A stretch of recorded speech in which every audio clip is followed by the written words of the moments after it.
सपनों कैसे दिन। गुरदयाल सिंह। प्रसिद्ध कथाकार गुरदयाल सिंह का जन्म पंजाब के जैतो कस्बे में 10 जनवरी 1933 को एक साधारण दस्तकार परिवार में हुआ। अपने पैतृक कार्य को करते हुए इन्होंने अपनी शिक्षा ग्रहण की। गुरदयाल सिंह वर्ष 1954 से 1970 तक स्कूल में अध्यापक रहे और इसी दौरान इनकी पहली कहानी पंच वर्ष 1957 में प्रकाशित हुई। गुरदयाल सिंह के यदि रचना संसार के बारे में बात करें तो उनका रचना संसार ठेठ ग्रामीण और भावबोध से भरा हुआ है। पंजाबी भाषा में सराहनीय योगदान के लिए इन्हें ज्ञानपीठ पुरस्कार से सम्मानित किया गया है। इसके अतिरिक्त वे साहित्य अकादमी, सोवियत लैंड नेहरू पुरस्कार, पंजाब की साहित्य अकादमी सहित कई अन्य पुरस्कारों से सम्मानित हुए हैं। इन्होंने अपनी आत्मकथा क्या जानूं मैं कौन में बेहद सराहनीय कार्य किया है। आप जो पाठ सपनों कैसे दिन पढ़ने वाले हैं वह उनकी आत्मकथा क्या जानूं मैं कौन से लिया गया है। इस छोटे से पाठ की रूपरेखा यह है कि इसमें लेखक ने अपने बचपन के उन आनंदमय दिनों का चित्रण किया है जब खेलते खेलते चोट लगती थी, हाथ पैर छिल जाते थे। तब चोट लगने के बावजूद घर जाकर माता पिता तथा बहनों की डांट खानी पड़ती थी। कुछ क्षण बाद फिर से वही खेल मन को गुदगुदाने लगता था। लेखक ने अपने स्कूली जीवन के अनुभवों को वर्णित करते हुए कहा है कि उन दिनों स्कूल का वातावरण बहुत नीरस एवं भय उत्पन्न करने वाला हुआ करता था। इस आत्मकथा के इस अंश को पढ़ने के और सुनने के दौरान आप पाएंगे कि आप भी कहीं इस आत्मकथा में खुद मौजूद हैं। पंजाबी भाषा का पुट आपको लगातार मिलेगा। पंजाब की पृष्ठभूमि पर लिखी गई यह कहानी आपको पंजाब के उन दृश्यों को दिखाएगी जो उस समय के ग्रामीण परिवेश और मध्यम वर्गीय परिवार से संबंधित हैं। कहानी में आपको बच्चों का खेल प्रेम, लेखक का बाल्यकाल, लेखक के ग्रीष्म अवकाश के दिन और अवकाश समाप्ति से पहले किस तरह का घर में माहौल हुआ करता था व शिक्षा व्यवस्था से संबंधित बातें जानने को मिलेंगी। तो आइए सुनते हैं गुरदयाल सिंह की आत्मकथा का एक खूबसूरत अंश, सपनों कैसे दिन। मेरे साथ खेलने वाले सभी बच्चों का हाल एक सा होता। नंगे पांव, फटी मैली सी कच्छी और टूटे बटनों वाले कई जगह से फटे कुर्ते और बिखरे बाल। जब लकड़ी के ढेर पर चढ़कर खेलते, नीचे को भागते तो गिरकर कई तो जाने कहाँ कहाँ चोट खा लेते और पहले ही फटे पुराने कुर्ते तार तार हो जाते। धूल भरे कई जगह से छिले पांव, पिंडलियाँ या लहू के ऊपर जमी रेत मिट्टी से लथपथ घुटने लेके जाते तो सभी की माँ बहनें उन पर तरस खाने की जगह और पिटाई करती। कईयों के बाप बड़े गुस्सैल थे, पीटने लगते तो यह ध्यान भी न रखते कि छोटे बच्चे के नाक मुंह से लहू बहने लगा है या उसके कहाँ चोट लग रही है। परंतु इतनी बुरी पिटाई होने पर भी दूसरे दिन फिर खेलने चले जाते। यह बात तब तक ठीक से समझ आई जब स्कूल अध्यापक बनने के लिए एक ट्रेनिंग करने गया और वहां बाल मनोविज्ञान विषय पढ़ा। ऐसी बातों के बारे में तभी जान पाया कि बच्चों को खेलना क्यों इतना अच्छा लगता है कि बुरी तरह पिटाई होने पर भी फिर खेलने चले जाते हैं। मेरे साथ खेलने वाले अधिकतर साथी हमारे जैसे ही परिवारों के हुआ करते। सारे मोहल्लों में बहुत परिवार तो हमारी तरह आसपास के गांवों से आकर ही बसे थे। 2-3 घर साथ की उजड़ी सी गली में रहने वाले लोगों के थे। हमारी सभी की आदतें भी कुछ मिलती जुलती थीं। उनमें से अधिक तो स्कूल जाते ही न थे। जो कभी गए भी पढ़ाई में रुचि न होने के कारण किसी दिन बस्ता तालाब में फेंक आए और फिर स्कूल गए ही नहीं, न ही माँ बाप ने ज़बरदस्ती भेजा। यहाँ तक कि परचूनिए की आड़तिए भी अपने बच्चों को स्कूल भेजना ज़रूरी ना समझते। कभी किसी स्कूल अध्यापक से बात होती तो कहते, मास्टर जी, हमने इसे क्या तहसीलदार लगवाना है? थोड़ा बड़ा हो जाए तो पंडित घनश्याम दास के लंडे पढ़वाकर दुकान पर बहिया लिखवाने लगेंगे। पंडित 6-8 महीने में लंडे और मुनीमी का सभी काम सिखा देगा। वहां तो अभी तक अलिफ बे जीम च भी नहीं सीख पाया है। हमारे आधे से अधिक साथी राजस्थान या हरियाणा से आकर मंडी में व्यापार या दुकानदारी करने आए परिवारों में से थे। जब बहुत छोटे थे तो उनकी बोली कम समझ पाते। उनके कुछ शब्द सुनकर हमें हंसी आने लगती, परंतु खेलते तो सभी एक दूसरे की बात खूब अच्छी तरह समझ लेते।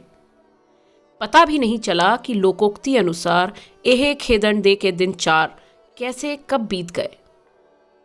हम में से कोई भी ऐसा न था जो स्कूल के कमरे में बैठकर पढ़ने को कैद न समझता हो। कुछ अपने माँ बाप के साथ जैसा भी था काम कराने लगे। बचपन में घास अधिक हरी और फूलों की सुगंध अधिक मनमोहक लगती है। यह शब्द शायद आधी शती पहले किसी पुस्तक में पढ़े थे, परंतु आज तक याद हैं। याद रहने का कारण यही है कि यह वाक्य बचपन की भावनाओं, सोच समझ के अनुकूल होगा।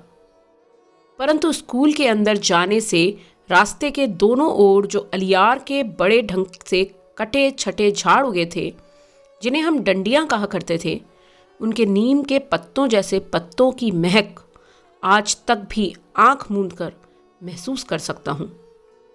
उन दिनों स्कूल की छोटी क्यारियों में फूल भी कई तरह के उगाए जाते थे, जिनमें गुलाब, गेंदा और मोतिया की दूध सी सफ़ेद कलियां भी हुआ करतीं। ये कलियां इतनी सुंदर और खुशबूदार होती थीं कि हम चंदू चपड़ासी से आंख बचाकर कभी कभार 1-2 तोड़ लिया करते। उनकी बहुत तेज सुगंध आज भी महसूस कर सकता हूँ, परंतु यह याद नहीं कि उन्हें तोड़कर कुछ देर सूंघकर फिर क्या किया करते। शायद जेब में डाल लेते, माँ उसे धोने के समय निकालकर बाहर फेंक देती, या हम ही स्कूल से बाहर आते उन्हें बकरी के मेमनों की भांति चरजाया करते। जब अगली श्रेणी में दाखिल होते तो एक ओर तो कुछ बड़े सयाने होने के एहसास से उत्साहित भी होते, परंतु दूसरी ओर नई पुरानी कॉपियों किताबों में जाने कैसी बास आती कि उन्हीं मास्टरों के डर से कांपने लगते जो पिछली श्रेणी में पढ़ा चुके होते। तब स्कूल में शुरू साल में 1-1.5 महीना पढ़ाई हुआ करती, फिर 1.5-2 महीने की छुट्टियां शुरू हो जाया करती। अब तक जो बात अच्छी तरह याद है वह छुट्टियों के पहले और आखिरी दिनों का फर्क था। पहले 2-3 सप्ताह तो खूब खेल कूद हुआ करती। हर साल ही माँ के साथ ननिहाल चले जाते।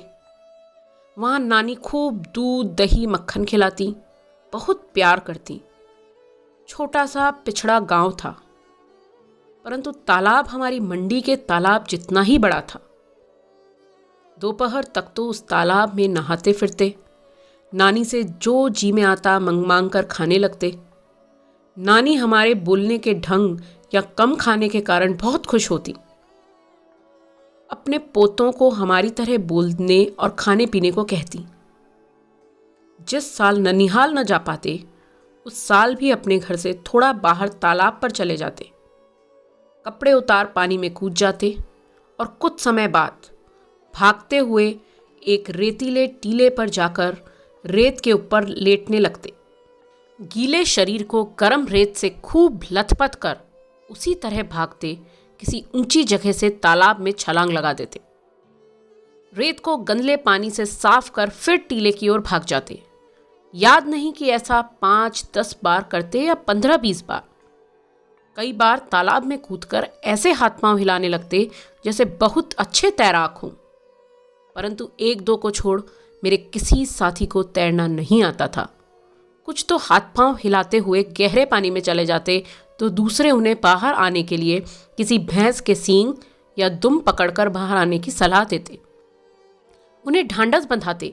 कूदते समय मुंह में गंदला पानी भर जाता तो बुरी तरह खांसते।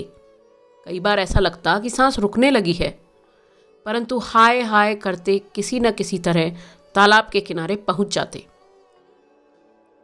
फिर छुट्टियां बीतने लगती तो दिन गिनने लगते। प्रत्येक दिन डर बढ़ता चला जाता। खेलकूद और तालाब में नहाना भी भूलने लगता। मास्टरों ने जो छुट्टियों में करने के लिए काम दिया होता उसका हिसाब लगाने लगते। जैसे हिसाब के मास्टर जी 200 से कम सवाल कभी न बताते। मन में हिसाब लगाते कि यदि 10 सवाल रोज निकालें तो 20 दिन में पूरे हो जाएंगे।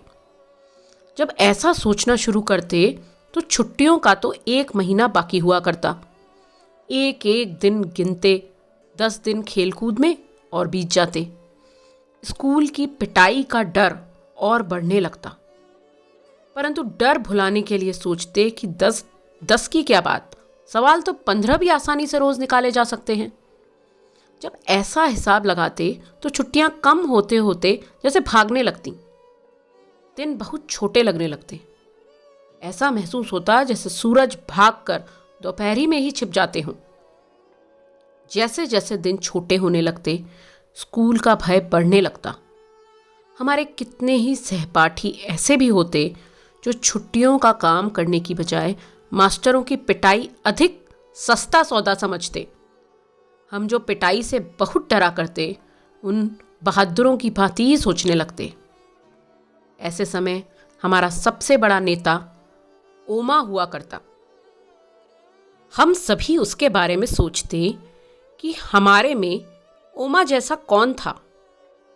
कभी भी उस जैसा दूसरा लड़का नहीं ढूंढ पाते थे। उसकी बातें, गालियाँ, मार पिटाई का ढंग तो अलग था ही, उसकी शक्ल सूरत भी सबसे अलग थी। हांडी जितना बड़ा सिर, उसके ठिगने 4 बालिश्त के शरीर पर ऐसा लगता जैसे बिल्ली के बच्चे के माथे पर तरबूज रखा हो। इतने बड़े सिर में नारियल की सी आंखों वाला बंदरिया के बच्चे जैसा चेहरा और भी अजीब लगता। लड़ाई वह हाथ पांव से नहीं, सिर से किया करता। जब सांड की भांति फुंकारता, सिर झुकाकर किसी के पेट या छाती में मार देता तो उससे दुगने तिगुने शरीर वाले लड़के भी पीड़ा से चिल्लाने लगते। हमें डर लगता कि किसी की छाती की पसली ही ना तोड़ डाले। उसके सिर की टक्कर का नाम हमने रेल बम्बा रखा हुआ था।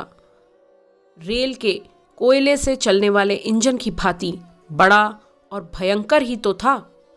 हमारा स्कूल बहुत छोटा था।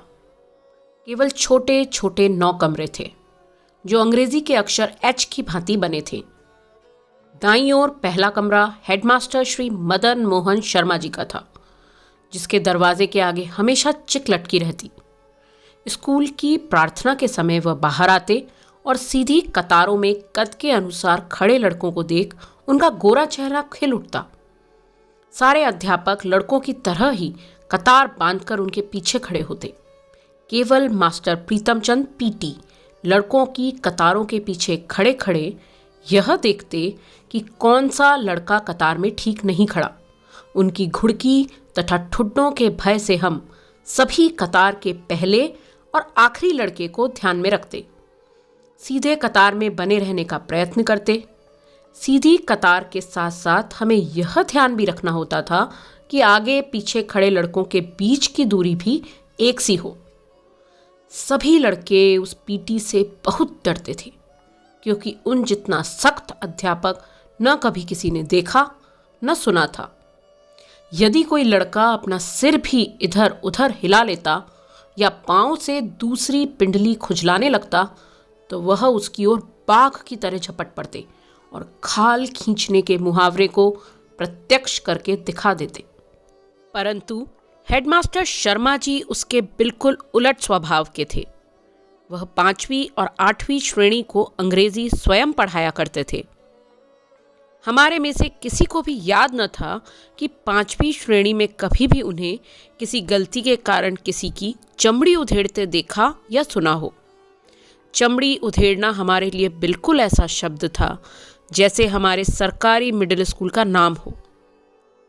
अधिक से अधिक वह गुस्से में बहुत जल्दी जल्दी आंखें झपकाते, अपने लंबे हाथ की उल्टी उंगलियों से एक चपत हमारी गाल पर मार देते, तो मेरे जैसे सबसे कमज़ोर शरीर वाले भी सिर झुकाकर मुंह नीचे किए हंस देते। वह चपत तो जैसे हमें भाई भीके की नमकीन पापड़ी जैसी मज़ेदार लगती, जो तब पैसे की शायद 2 आ जाया करती थी।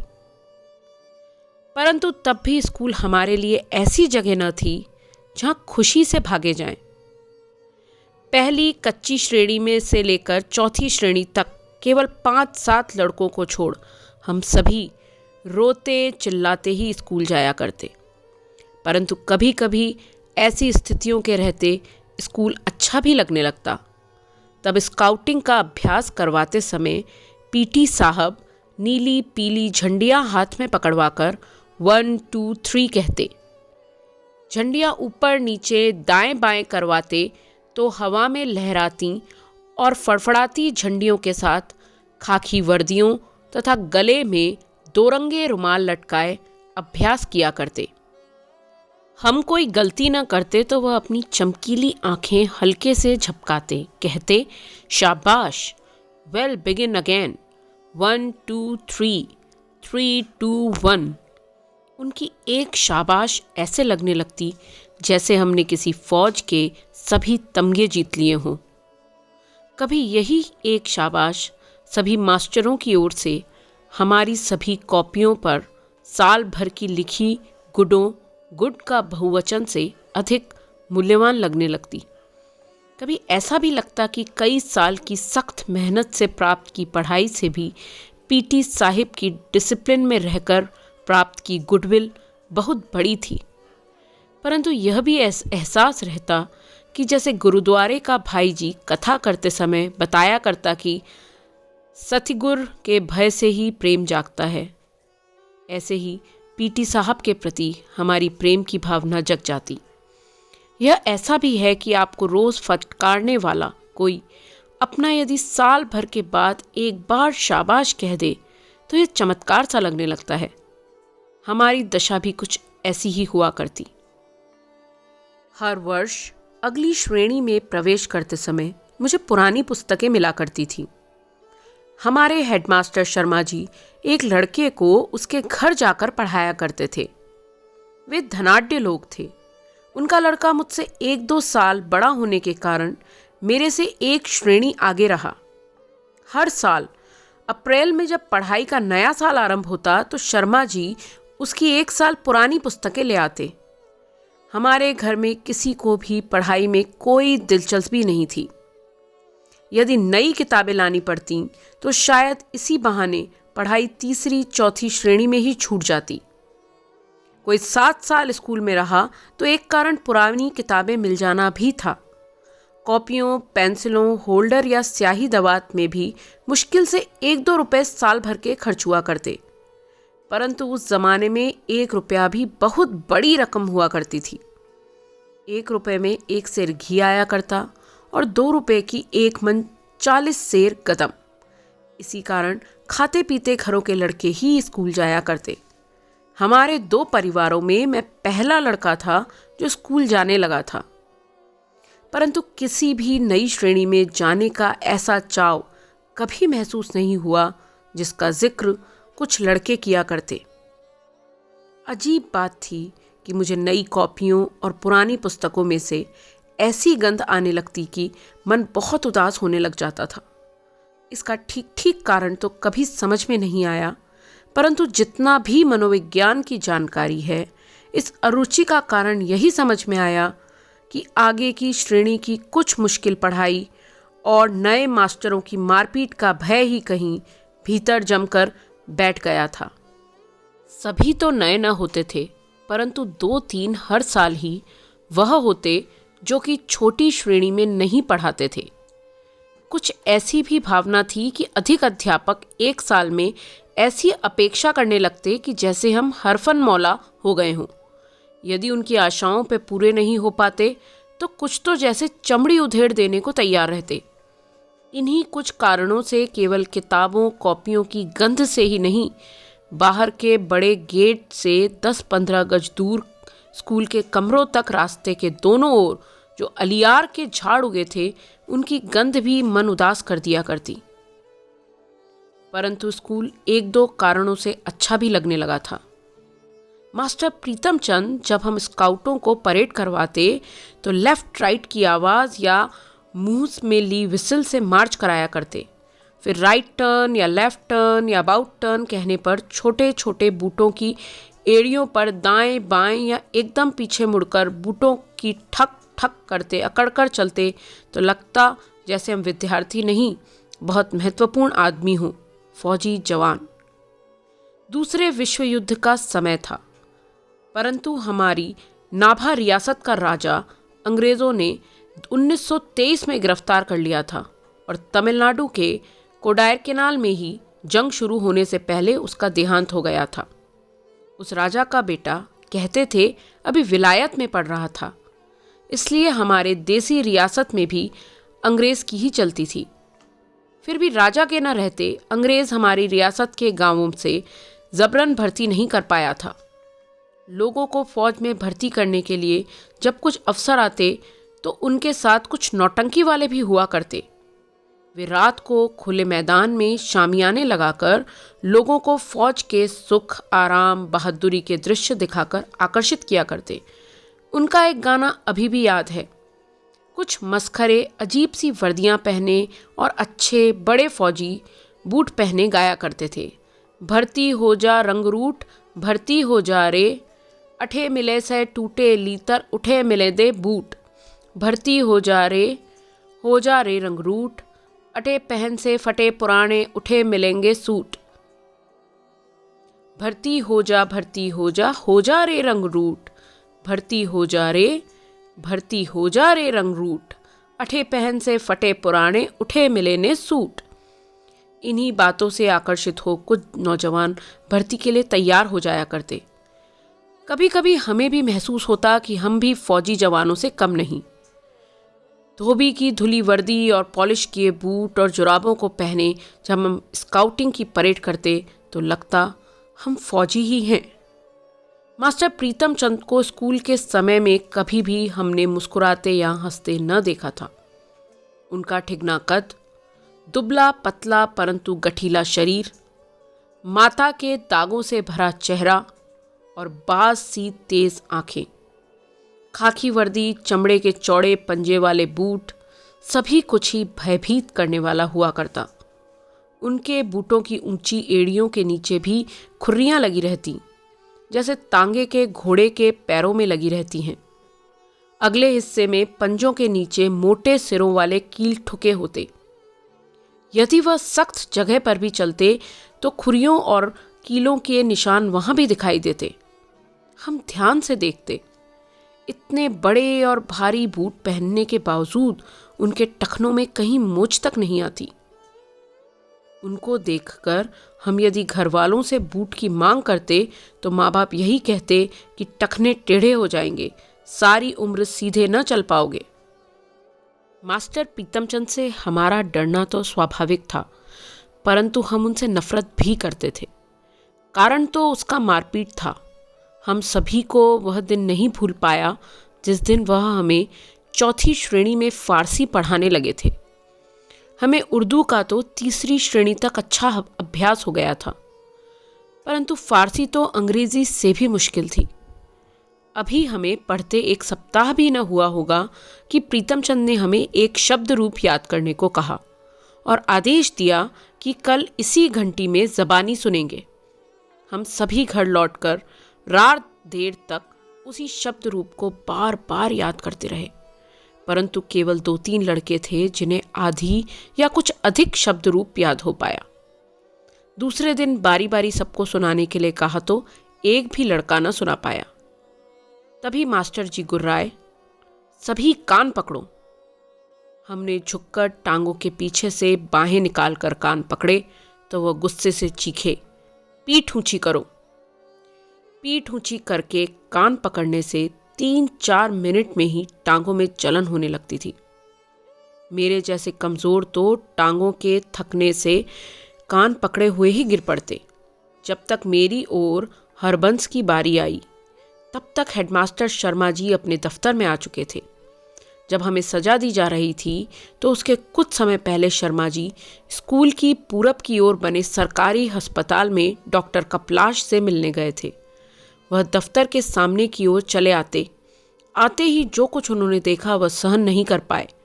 शायद यह पहला अवसर था कि वह पीटी प्रीतमचंद की उस बर्बरता को सहन न कर पाए। बहुत उत्तेजित हो गए थे। What are you doing? Is it the way to punish the students of your 4th class? Stop it! Stop it at once! हमें तब अंग्रेजी नहीं आती थी, क्योंकि उस समय 5वीं श्रेणी से अंग्रेजी पढ़ानी शुरू की जाती थी। परंतु हमारे स्कूल के 7वीं 8वीं श्रेणी के लड़कों ने बताया था कि शर्मा जी ने कहा था, क्या करते हैं? क्या 4थी श्रेणी को सजा देने का यह ढंग है? इसे फौरन बंद करो। शर्मा जी गुस्से से कांपते बरामदे में ही अपने दफ्तर में चले गए। फिर जब प्रीतमचंद कई दिन स्कूल नहीं आए तो यह बात सभी मास्टरों की जुबान पर थी कि हेडमास्टर शर्मा जी ने उन्हें मुअत्तल करके अपनी ओर से आदेश लिखकर मंजूरी के लिए हमारी रियासत की राजधानी नाभा भेज दिया है। वहाँ हरजी लाल नाम के महकामे तालीम के डायरेक्टर थे, जिनसे ऐसे आदेश की मंजूरी आवश्यक थी। उस दिन के बाद यह पता होते हुए भी कि पीटी प्रीतम जी को अब तक नाभा से डायरेक्टर बहाल नहीं करेंगे, तब तक स्कूल में कदम नहीं रख सकते। जब भी फारसी की घंटी बजती तो हमारी छाती धक धक करती फटने को आती। परंतु जब तक शर्मा जी स्वयं या मास्टर नौहरिया राम जी कमरे में फारसी पढ़ाने न आते, हमारे चेहरे मुरझाए रहते। फिर कई सप्ताह तक पीटी मास्टर स्कूल नहीं आए। पता चला कि बाजार में एक दुकान के ऊपर उन्होंने जो छोटी छोटी खिड़कियों वाला चौबारा किराए पर ले रखा था, वहीं आराम से रह रहे हैं। कुछ 7वीं 8वीं के विद्यार्थी हमें बताया करते कि उन्हें मुअत्तल होने की रत्ती भर भी चिंता नहीं थी। पहले की तरह ही आराम से पिंजरे में रखे 2 तोतों को दिन में कई बार भिगोकर रखे बादामों की गिरियों का छिलका उतारकर उन्हें खिलाते, उनसे बातें करते रहते हैं। उनके वे तोते हमने भी कई बार देखे थे। परंतु हमारे लिए चमत्कार ही था कि प्रीतमचंद बिल्ला मार मार कर हमारी चमड़ी तक उधेड़ देते। वह अपने तोतों से मीठी मीठी बातें कैसे कर लेते थे? क्या तोतों को उनकी दहकती भूरी आंखों से भय न लगता था? हमारी समझ में ऐसी बातें तब नहीं आ पाती थीं। बस एक तरह इन्हें अलौकिक ही मानते थे। यह कहानी शिक्षा व्यवस्था पर उठे सवालों की ओर आपका ध्यान आकर्षित करती है। आज 21वीं सदी में शिक्षा व्यवस्था का स्वरूप पूरी तरह बदल चुका है। आप सभी विद्यार्थी महसूस करते हैं कि आज शिक्षा विद्यार्थी केंद्रित हो गई है। यह कहानी आपको शिक्षकों के व्यवहार के बारे में बताती है, बच्चों के मनोविज्ञान के बारे में बताती है।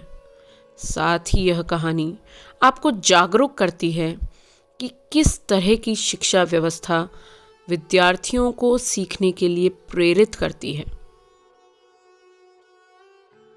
21वीं सदी की शिक्षा व्यवस्था से और आपसे इस समाज को, इस राष्ट्र को नए शिक्षकों की भर्ती में सहायता मिलेगी।